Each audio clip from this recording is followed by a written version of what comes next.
Hey guys, just finished watching Cloak and Dagger, Season 2, Episode 5, Alignment Chart.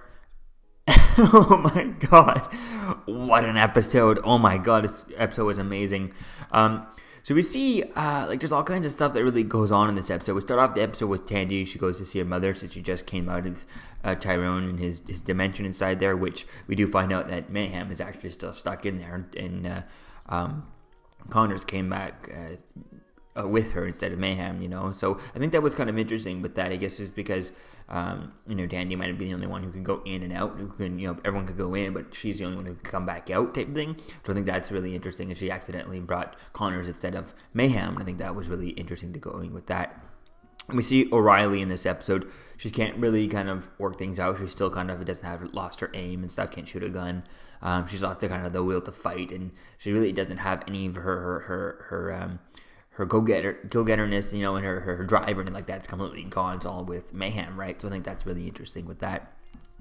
Then we see Tyrone. He ends up finding Connors and stuff, and he's alone with him, and that's when Connor confesses that he wants to just go to jail type thing. And I think that was kind of completely out of nowhere. I mean, I think it was completely out of left field, and I didn't really see that coming whatsoever, that storyline, but it makes perfect sense that he's been inside of Tyrone alone in that dimension for such a long time, and and he's been alone for so long in there, maybe like a couple of months, maybe a few months. Let's see, it's been 8 months since season 1, so he's been in there for 8 months, and he's been there for a while, just with his thoughts and kind of just stewing in there. And I think that's really interesting that that's the way he would come out with, it's all his fault, right, type thing.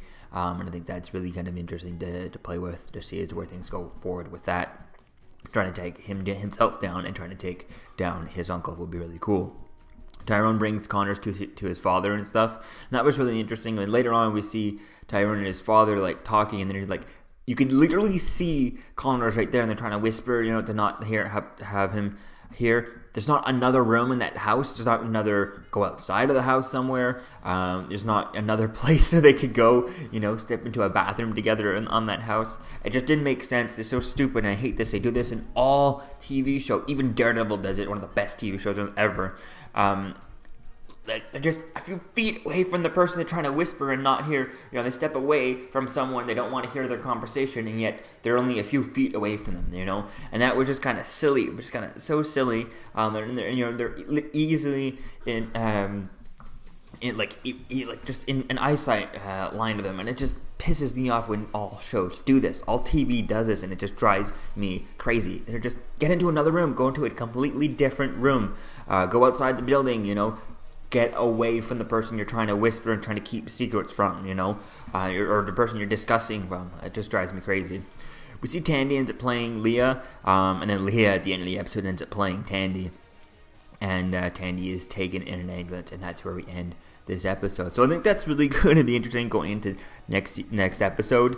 It looks like next episode there's all kinds of stuff in the trailer and stuff, even a shot of Tyrone on the ground, blood everywhere, and Sandy holding him. But I feel like since it looks like it's going to be part of some dream sequence and stuff like that, maybe a lot of dream sequence following her.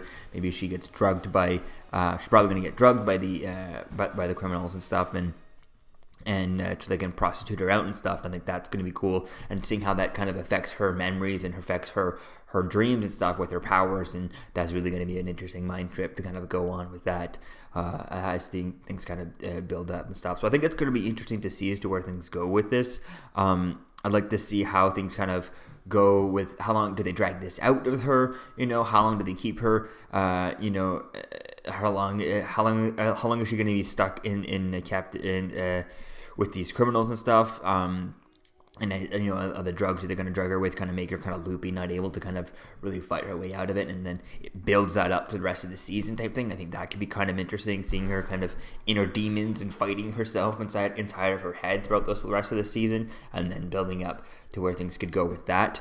At the same time, as soon as Tyrone figures out that Tandy's gone, he can just he can just use his powers to kind of, where's Tandy, and just boom, we know he's able to just think of a person, and then he's right there next to that person, all of a sudden. So I think that could be interesting to play with that. Maybe if he does that, maybe they have her in her own locked room or something type thing. Tyrone appears in that room, and then he's like, hey, and then she's like, whoa, stay there. and she kind of plays the stays there to get information, and Tyrone could come back and forth with information and stuff as she kind of gets the runnings of how things are kind of going down and stuff. And I think that could be kind of interesting, having her being some sort of a mole inside of the situation, inside of the gangs and stuff. But at the same time, they need to, before that, they need to build her up, have her, defeat whatever drugs they end up drugging her with or anything like that, because they're obviously going to be drugging her so she can't, run away and things like that. So I think that's going to be interesting to see as to kind of where things go with this storyline with Tandy being taken in the ambulance by the bad guys. So let me know what you think, guys, about this episode in the comments below, and I'll see you guys in the next video. Peace out. I'm Captain America, here to talk to you about one of the most valuable traits a soldier or student can have. Subscribing. Sometimes subscribing is the key to victory. Sometimes it leads to very little, and it seems like it's not worth it. And you wonder why you waited so long for something so disappointing. How many more of these? You're still here. Don't forget to like, comment, and subscribe, guys. Peace. It's over.